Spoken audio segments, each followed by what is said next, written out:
Good morning दोस्तों। आज फिर मैं आप लोगों के लिए एक नया वीडियो लाया हूँ। आज मैं मध्य प्रदेश का करंट और भारत का करंट आपको पढ़ाने वाला हूँ। इसमें ज़्यादा क्वेश्चन मध्य प्रदेश के रहेंगे। अब देखिए दोस्तों, जो करंट है इससे संबंधित सभी एग्ज़ाम्स में क्वेश्चन आते हैं। MP police, SI, SSC, one रक्षक, जेल प्रहरी, पटवारी, एमपीपीएससी, यूपीएससी, सभी एग्ज़ाम्स में इससे संबंधित क्वेश्चन पूछे गए हैं। अब देखिए दोस्तों, अगर आप चैनल पर नए हो तो मेरे चैनल को लाइक, शेयर और सब्सक्राइब करना ना भूलें दोस्तों। अब देखिए स्टार्ट करते हैं हम आज का टॉपिक हमारा करंट। तो देखिए सबसे पहले हम देखेंगे मध्य प्रदेश का करंट। अब मध्य प्रदेश के करंट में कौन कौन से टॉपिक आज मैं कवर करवाने वाला हूँ आपको। तो देखिए पहला टॉपिक है मेरा टाइगर स्पीक, फिर इसके बाद सेकंड है मेरा भावना डेहरिया, थर्ड टॉपिक है मेरा हेल्थ एटीएम, इसके बाद अगला रहेगा मेरा मिर्च उत्सव, इसके बाद दोस्तों फिल्म पर्यटन नीति हमारी 2020, कृषि क्रमण अवार्ड 2020, इसके बाद देखिए एफआईआर आपके द्वार जो योजना है ये रहेगा। तो ये मध्य प्रदेश के टॉपिक रहेंगे आपके आज के। इसके बाद देखिए जो भारत के 3 टॉपिक लिए हैं मैंने, तो देखिए भारत के कौन कौन से टॉपिक है दोस्तों। तो एक तो है आपका मेटरहानू पर्वत, मिशन सागर, इसके बाद जो अगला टॉपिक रहेगा मेरा अम्फान तूफान। तो देखिए दोस्तों स्टार्ट करते हैं हम सबसे पहला मध्य प्रदेश के टॉपिक्स। स्टार्ट करने से पहले आप लोग बेल आइकन को दबाना ना भूलें ताकि आपको नोटिफिकेशन भी मिल सके प्रत्येक वीडियो के। देखिए दोस्तों सबसे पहले हम स्टार्ट करते हैं टाइगर स्पीक। अब देखिए टाइगर स्पीक क्या है दोस्तों। तो टाइगर स्पीक एक पुस्तक है। टाइगर स्पीक क्या है दोस्तों, एक पुस्तक है। हरिओम तिवारी एक प्रसिद्ध कार्टूनिस्ट हुए हैं। हरिओम तिवारी मध्य प्रदेश के एक प्रसिद्ध कार्टूनिस्ट है। इन्होंने भैया टाइगर स्पीक नाम से एक पुस्तक की रचना की है। अब देखिए ये पुस्तक बाघों से संबंधित है। किससे संबंधित है पुस्तक दोस्तों, बाघों से संबंधित है। इस पुस्तक का विमोचन हमारे पूर्व मुख्यमंत्री, मध्य प्रदेश के पूर्व मुख्यमंत्री श्री कमलनाथ जी ने इसको प्रकाशित किया था। तो देखिए टाइगर स्पीक क्या है दोस्तों, एक पुस्तक है जिसका मध्य प्रदेश के सबसे प्रसिद्ध कार्टूनिस्ट हरिओम तिवारी, एक प्रसिद्ध कार्टूनिस्ट हुए हैं हरिओम तिवारी, जिन्होंने बाघों से संबंधित कार्टून वगैरह और बाघों को समर्पित ये पुस्तक लिखी है। और इसका विमोचन किसने किया है, तो मध्य प्रदेश के पूर्व मुख्यमंत्री माननीय कमलनाथ जी ने इस पुस्तक का विमोचन किया है। अब देखिए दोस्तों अगला जो क्वेश्चन है मेरा भावना डेहरिया। क्या है दोस्तों अगला, भावना डेहरिया। अब देखिए भावना डेहरिया एक पर्वतारोही है। क्या है दोस्तों, भावना डेहरिया पर्वतारोही है। अब देखिए भावना डेहरिया अभी वर्तमान में क्यों चर्चा में आई है। तो भावना डेहरिया चर्चा में आने का सबसे बड़ा रीज़न ये है, इन्होंने पहला तो माउंट एवरेस्ट फतेह किया है और इनका संबंध मध्य प्रदेश के छिंदवाड़ा जिले से। कहाँ से संबंध है दोस्तों इनका, मध्य प्रदेश के छिंदवाड़ा जिले से। देखिए भावना डेहरिया का संबंध मध्य प्रदेश के कौन से जिले से है, तो मध्य प्रदेश के छिंदवाड़ा जिले से इनका संबंध है दोस्तों। भावना डेहरिया ने मध्य प्रदेश की एक पर्वतारोही है। इन्होंने हिमालय पर्वत माउंट एवरेस्ट को तो फतेह किया ही है, साथ में इन्होंने ऑस्ट्रेलिया महाद्वीप में सबसे ऊंची चोटी माउंट कोसियुस्को। कौन सी ऑस्ट्रेलिया महाद्वीप की सबसे ऊंची चोटी, माउंट कोसियुस्को, जिसकी ऊंचाई है 2228 मीटर। कितने मीटर ऊंची है दोस्तों माउंट कोसियुस्को, 2228 मीटर, जिसे भी इन्होंने फतेह किया है। किसने फतेह किया है, भावना डेहरिया ने। अब देखिए भावना डेहरिया का संबंध किससे है, तो भावना डेहरिया का संबंध है छिंदवाड़ा जिले से। अब देखिए दोस्तों इसमें क्वेश्चन क्या बनता है, एक तो ये इनका संबंध किस जिले से है, ठीक है, तो ये मध्य प्रदेश के छिंदवाड़ा जिले से संबंधित है। और दूसरा क्वेश्चन बनेगा ये कि किस महाद्वीप की इन्होंने चोटी को फतेह किया है। तो भैया कोसियुस्को जो कितने मीटर है, 2228 मीटर है, और जो कहाँ पर है, ऑस्ट्रेलिया में, जो ऑस्ट्रेलिया महाद्वीप की सबसे ऊँची चोटी है। अब देखिए आगे बात करते हैं दोस्तों, अगला जो मेरा क्वेश्चन है हेल्थ एटीएम। क्या है अगला क्वेश्चन मेरा, हेल्थ एटीएम। अब देखिए हेल्थ एटीएम क्यों चर्चित है भैया। हेल्थ एटीएम मध्य प्रदेश में पहली बार पश्चिम मध्य रेलवे जोन के द्वारा, पश्चिम मध्य रेलवे के द्वारा कहाँ पर स्थापित किया गया है, रतलाम में। देखिए प्रदेश में पहली बार हेल्थ एटीएम कहाँ पर स्थापित किया गया है, रतलाम में स्थापित किया गया, और ये पश्चिम मध्य रेलवे ने स्थापित किया है। अब देखिए जो ये हेल्थ एटीएम है ये क्या करता है दोस्तों, तो हेल्थ एटीएम जो है ना भैया वहीं कुछ ही समय में हेल्थ से संबंधित सभी जानकारी देगा, सभी प्रकार की जांच और रिपोर्ट प्रदान करने में सक्षम है हेल्थ एटीएम। देखिए कौन कौन सी जांच हो सकेगी यहाँ पर, तो शुगर की जांच करवा सकते हैं आप, ठीक है, पायरिया, ठीक है, इसकी जांच करवा सकते हैं दोस्तों, ब्लड सैंपल टेस्ट करवा सकते हैं, रक्त समूह की जांच करवा सकते हैं, ठीक है। तो और शुगर, तो ये सब कुछ जांचें यहाँ पर की जा सकेगी। हेल्थ एटीएम कहाँ पर है दोस्तों? तो देखिए प्रदेश में पहली बार हेल्थ एटीएम कहाँ पर स्थापित हुआ? तो रतलाम में स्थापित हुआ है।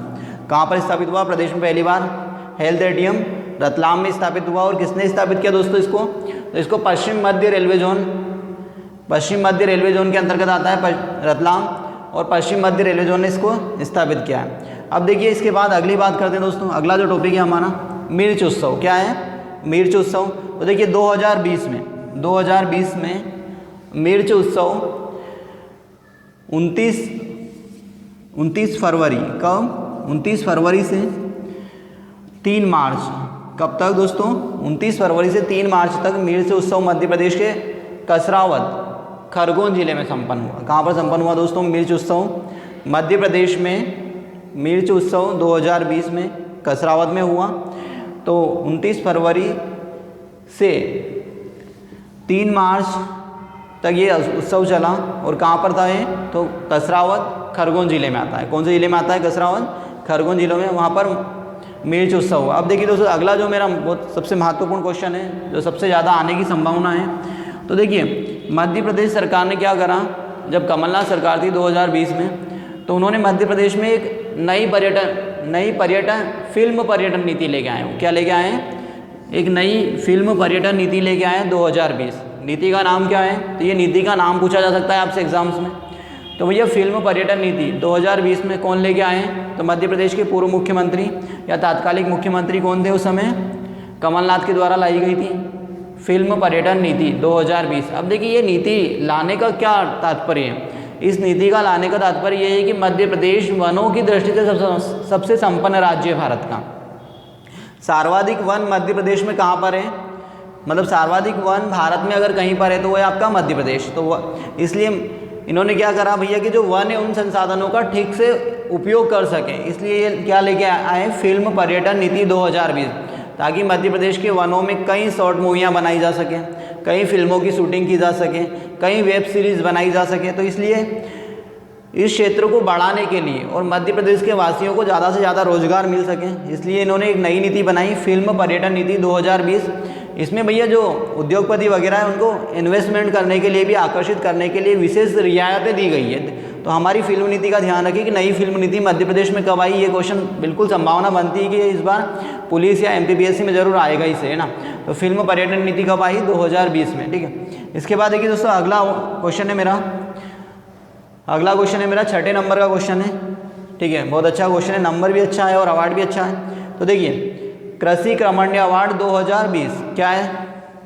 कृषि क्रमण्य अवार्ड 2020। अब मध्य प्रदेश देश का ऐसा पहला राज्य है दोस्तों, मध्य प्रदेश देश का ऐसा पहला राज्य जिसने लगातार 6 बार कृषि क्रमण्य अवार्ड पाया है। मध्य प्रदेश देश का ऐसा पहला राज्य दोस्तों जिसने लगातार 6 बार कृषि क्रमण्य अवार्ड प्राप्त किया, और ये इसे 2020 में दिया गया।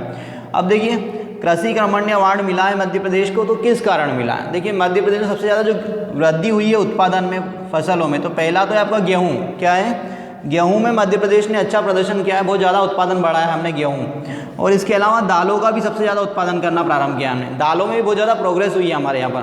तो देखिए मध्य प्रदेश को लगातार 6ठी बार कृषि क्रमण्य अवार्ड दिया गया है। तो कृषि क्रमण्य अवार्ड मध्य प्रदेश को लगातार 6ठी बार मिलने का कारण क्या है? तो मध्य प्रदेश में सबसे ज़्यादा गेहूँ और दालों में सबसे ज़्यादा उत्पादन में वृद्धि की है, इसलिए मध्य प्रदेश को लगातार 6ठी बार कृषि क्रमण्य अवार्ड मिला है। देखिए दोस्तों अगला जो क्वेश्चन है मेरा 7वां क्वेश्चन है। तो 7वां क्वेश्चन क्या है भैया? FIR आपके द्वार। ये मध्य प्रदेश सरकार ने एक नई योजना चालू की है, FIR आपके द्वार। अब देखिए FIR आपके द्वार योजना की शुरुआत की थी हमारे गृह मंत्री नरोत्तम मिश्र ने। किसने शुरुआत की थी? FIR आपके द्वार। मध्य प्रदेश के जो गृह मंत्री हैं नरोत्तम मिश्र ने FIR आपके द्वार योजना की शुरुआत की, और इस योजना की शुरुआत मध्य प्रदेश के दतिया जिले से की गई थी। कहाँ से की दोस्तों इसकी शुरुआत? देखिए FIR आपके द्वार मध्य प्रदेश के गृह मंत्री नरोत्तम मिश्र ने शुरुआत की इस योजना को, और ये योजना अभी पायलट प्रोजेक्ट पर लाई गई है। किस पर चल रही है? अभी पायलट प्रोजेक्ट पर स्टार्ट की है। तो मध्य प्रदेश के दतिया जिले से शुरुआत की गई है। इस योजना के तहत क्या होगा दोस्तों? जो 100 डायल है, 100 डायल, उस पर ही आप कंप्लेन करवा पाएंगे दोस्तों। अब देखिए इस योजना में क्या होगा भैया, इस योजना में ये होगा कि ये पायलट प्रोजेक्ट के तहत दतिया सहित, मतलब दतिया शहर उसके सहित ग्रामीण के 23 स्थानों में ये योजना स्टार्ट की गई है। कौन सी? FIR आपके द्वारा, ये मध्य प्रदेश सरकार के द्वारा। और देश में पहली बार FIR आपके द्वारा किसी राज्य ने प्रारंभ की ये योजना, तो वो है आपका मध्य प्रदेश। FIR आपके द्वारा देश में पहली बार किसी राज्य ने प्रारंभ की है, तो वो राज्य कौन सा है? आपका MP है। और MP में भी सबसे पहले कहाँ पर स्टार्ट हुई है दोस्तों? तो दतिया जिले से प्रारंभ की गई FIR आपके द्वारा। ये शहर सहित 23 स्थानों पर प्रारंभ की गई FIR आपके द्वारा। और किसने चालू की है? तो मध्य प्रदेश सरकार ने चालू की सबसे पहली बार, ठीक है, देश में पहली बार। अब दोस्तों आगे बढ़ते हैं हम, अगला टॉपिक आता है हमारा। तो ये मध्य प्रदेश के आपके सारे करंट के क्वेश्चन हो गए आज के, जो मैं आपके लिए 7 क्वेश्चन लेके आया था। अगर आपको ये वीडियो अच्छा लगा हो तो कमेंट करना ना भूले दोस्तों। अब देखिए दोस्तों, ये सबसे मोस्ट इंपॉर्टेंट क्वेश्चन बता रहा हूँ मैं आपको, जो एग्जाम्स में आने हैं आपके, लगभग किसी ना किसी पेपर सेट में तो जरूर आएंगे ही सही, ठीक है। क्योंकि मेरा 12 वर्ष का जो एक्सपीरियंस है उसके अनुसार मैं आप लोगों को मोस्ट इंपॉर्टेंट क्वेश्चन कवर करवा रहा हूँ। क्योंकि जो मेरा निष्कर्ष है, जितने सालों से मैंने जो पढ़ाया है, हर बार जो इंपॉर्टेंट क्वेश्चन निकालता हूँ उसी से क्वेश्चन लगभग आते हैं। 95% क्वेश्चन उसी से बैठते हैं दोस्तों, ठीक है। मतलब जो मोस्ट इंपॉर्टेंट है, जो सारे निचोड़ है, वही मैं आपको प्रोवाइड करवा रहा हूँ। अगर आपको ये वीडियो पसंद आए तो दोस्तों चैनल को लाइक, शेयर, सब्सक्राइब और कमेंट करना ना भूले दोस्तों। तो देखिए दोस्तों, अगला जो क्वेश्चन है हमारा भैया, अब हमारा जो क्वेश्चन स्टार्ट होगा भारत का क्वेश्चन। क्या है अब अगला टॉपिक हमारा? भारत के क्वेश्चन हम पढ़ रहे हैं करंट में। ये भी करंट के ही क्वेश्चन है, ठीक है, 2020 और 21 के। तो देखिए मेटरहार्न पर्वत क्या है हमारा? अगला को जो क्वेश्चन रहेगा मेरा क्या है? मेटरहार्न पर्वत। अब देखिए दोस्तों, मेटरहार्न पर्वत क्यों चर्चा में है?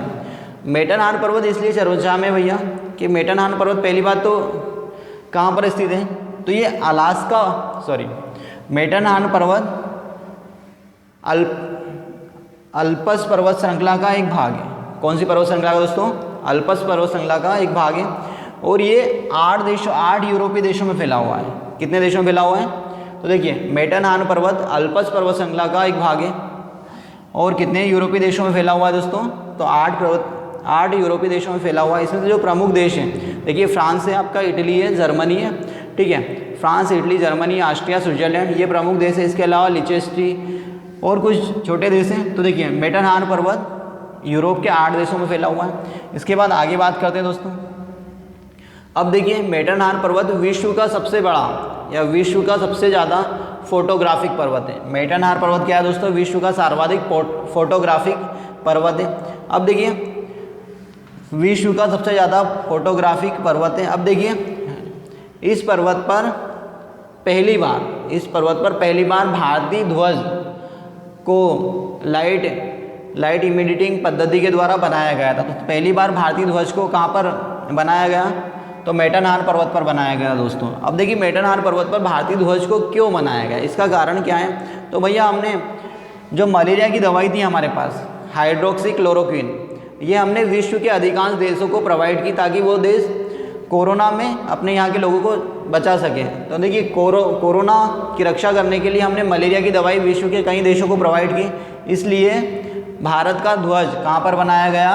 मेटरहार्न पर्वत पर बनाया गया, जो विश्व का सबसे ज़्यादा फोटोग्राफिक पर्वत है। अब देखिए दोस्तों अगला जो मेरा क्वेश्चन है, मिशन सागर। अब देखिए मिशन सागर क्या है भैया? मिशन सागर भी हमने 2020 में चलाया। कब चलाया दोस्तों? मिशन सागर भी भारत सरकार ने कब चलाया? 2020 में चलाया। अब देखिए मिशन सागर कहते थे हमने केसरी जहाज। कौन सा जहाज है हमारा? केसरी जहाज। मिशन सागर हमने 2020 में चलाया। इसके तहत हमारा केसरी जहाज कोविड-19 के कारण कुछ जो देश हैं उन देशों के लिए राहत सामग्री प्रदान की गई। तो उस देशों में कौन कौन से देश थे दोस्तों? तो मालदीव है आपका, मॉरिशस है, सेशल्स है, मेडागास्कर है, कोमोरस। तो देखिए भारत सरकार ने मिशन सागर के तहत केसरी जहाज को हमने राहत सामग्री लेकर भेजा। तो मालदीव में भेजा, मॉरिशस में भेजा, सेशल्स में गया ये जहाज, मेडागास्कर में गया और कोमोरस में। तो ये जहाज इन देशों में गया और वहाँ के लोगों को या वहाँ की सरकार को इसने क्या करा भैया? राहत सामग्री प्रदान की, खाद्यान्न दिए इसने, दवाई वगैरह भी ले गया था ये जहाज। तो ये मिशन बहुत महत्वपूर्ण है कि भैया मिशन सागर भारत सरकार ने किस लिए चलाया। तो मिशन सागर भारत सरकार ने कोविड-19 में राहत कार्य के लिए पड़ोसी देशों की सहायता करने के लिए चलाया। ये क्वेश्चन आने की संभावना है, ठीक है। अब देखिए दोस्तों अगला जो क्वेश्चन है मेरा, अम्फान तूफान। मोस्ट इंपॉर्टेंट क्वेश्चन है दोस्तों, मोस्ट इंपॉर्टेंट क्वेश्चन क्या है आपका? अम्फान तूफान। अम्फान तूफान भैया मई 2020 में आया। अम्फान तूफान कब आया? मई 2020 में आया। और देखिए ये एक उष्णकटिबंधीय तूफान था। देखिए अम्फान तूफान मई 2020 में आया और ये कैसा तूफान था दोस्तों? उष्णकटिबंधीय तूफान था। और ये कहाँ पर आया? तो ये हिंद महासागर में आया। कहाँ पर आया दोस्तों? अम्फान तूफान हिंद महासागर में आया। अब देखिए अम्फान तूफान हिंद महासागर में आया भैया, और अम्फान तूफान का नामकरण थाईलैंड ने किया। किसने किया? अम्फान तूफान का नामकरण थाईलैंड ने किया। अम्फान तूफान हिंद महासागर में आया और बंगाल की खाड़ी में आया। हिंद महासागर में भी कहाँ पर आया? तो बंगाल की खाड़ी में आया। अब ये एक उष्णकटिबंधीय चक्रवात था, ठीक है, तूफान था, और इसका नामकरण थाईलैंड देश ने किया। किस देश ने किया? थाईलैंड ने। अब देखिए दोस्तों, हिंद महासागर में आने वाले तूफानों का नामकरण 8 देश करते हैं। हिंद महासागर में आने वाले तूफानों का नामकरण कितने देश करते हैं दोस्तों? 8 देश करते हैं। तो देखिए 8 देश में कौन कौन से हैं? एक तो आपका इंडिया है, ठीक है, इसके बाद बांग्लादेश है, पाकिस्तान है, थाईलैंड है, मालदीव है, श्रीलंका है और अमन है, ठीक है दोस्तों। तो ये 8 देश क्या करते हैं भैया? हिंद महासागर में आने वाले तूफानों का नामकरण करते हैं। अब देखिए हिंद महासागर में आने वाले तूफानों का नामकरण करने का अधिकार इन 8 देशों के पास ही है। और ये जो नामकरण कर रहे हैं 8 देश, ये कब से कर रहे हैं? तो 1900 से कर रहे हैं। कब से कर रहे हैं दोस्तों? 1900 से। और हिंद महासागर में आने वाले तूफानों का व्यवस्थित नामकरण कब से प्रारंभ हुआ? तो ये हुआ भैया 1950 से। कब से चालू हुआ ये? 1950 से हो। तो देखिए दोस्तों, ये मध्य प्रदेश और भारत के दोनों का करंट के टॉपिक मैंने करवा दी, जो मोस्ट इंपॉर्टेंट आपके एग्जाम्स में आने की संभावना है। अगर आपको ये वीडियो अच्छा लगा हो तो कमेंट करना ना भूलें और मेरे चैनल को लाइक शेयर सब्सक्राइब करना ना भूलें दोस्तों। Thank you.